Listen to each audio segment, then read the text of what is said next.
Forged Battalion. Is it worth a buy, guys? Is it? Is it? Let's read the words of the developer. Then I'll tell you what I think. Customize your unique faction in a new take on real-time strategy as you fight in a variety of skirmish, solo and multiplayer battles. I love tribal. You are not only a commander but also an engineer, so you have ultimate control over your faction's units, factories, super weapons and the economy. So what is Forged Battalion? Well, it's a RTS made by a few of the guys who made Command & Conquer. A few of the guys are from Westwood. They left and formed Petroglyph after Electronic Arts. Them. And you know the deal with what Electronic Arts did. And they've made a few RTSs since then. The biggest one probably Grey Goo. And then they made a few of them, the 8-bit ones. I did WABs on all of them. They were pretty good. Cheapest chips kind of RTS.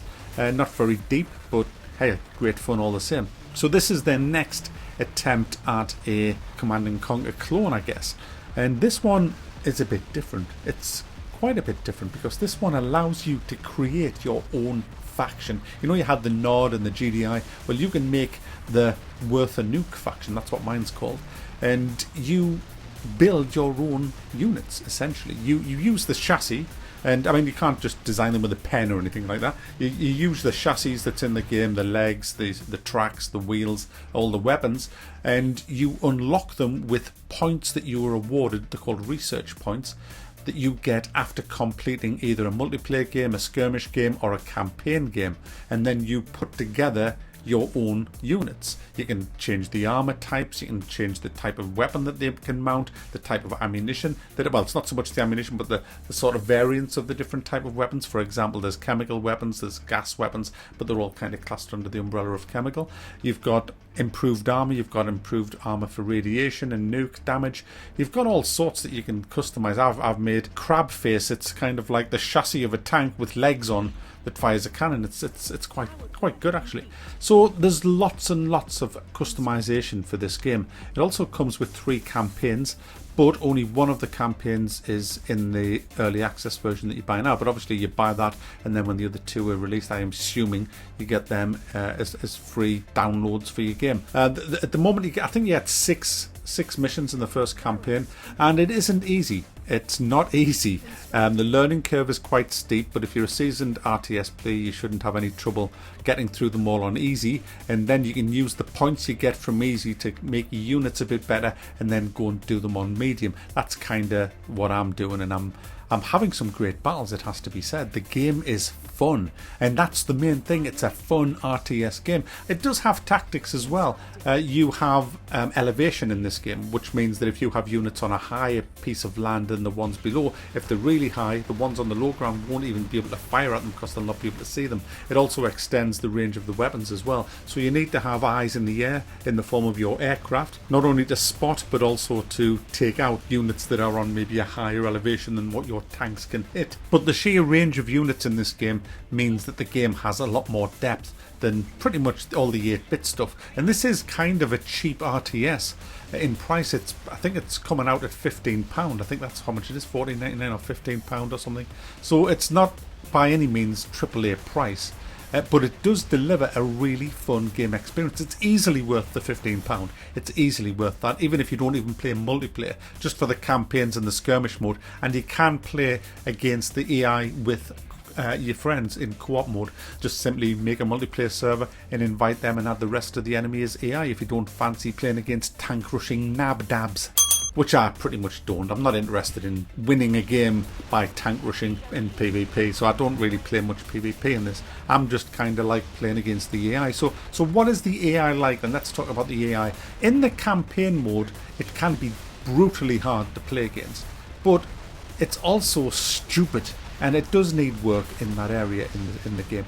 For example, I was attacking an enemy base. They had 4 enemy bases on this particular mission. And when I went in through the north side, he had a shit ton of units and I got pushed back. So I sent another wave of units around the bottom into the south side of his base, and I found it pretty much totally undefended, got straight in among his buildings, and I never got attacked back. I never got a counter-attack from his units that was at the north side of the base. I assumed they'd moved out and were heading to my base, but as I wiped his base out and got towards the north of the base, I found all his units there. They were just sitting there doing nothing. They could have saved the base. So the AI does require tweaking. I haven't encountered that happen in any of the other missions, and I certainly haven't encountered it in skirmish. So I guess that was just a one-off, because I have played the game for 8.7 hours, and that's the first time I've seen that happen.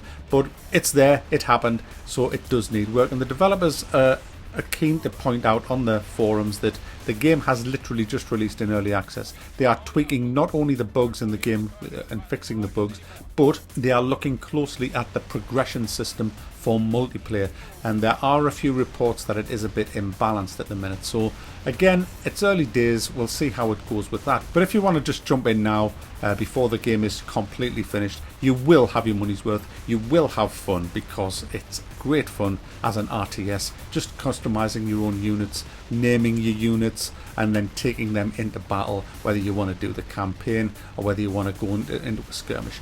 And you can, like I mentioned earlier, grind the missions. So if you find that you're in the campaign and you can't quite beat the enemy on a certain mission, just go and replay the earlier ones, or maybe it's a higher difficulty, the ones you know you can win, get some more research points, unlock some more tech, and then off you go. And a word on the tech unlocking, because you can actually unlock everything eventually, but you're going to need a shit ton of research points for that.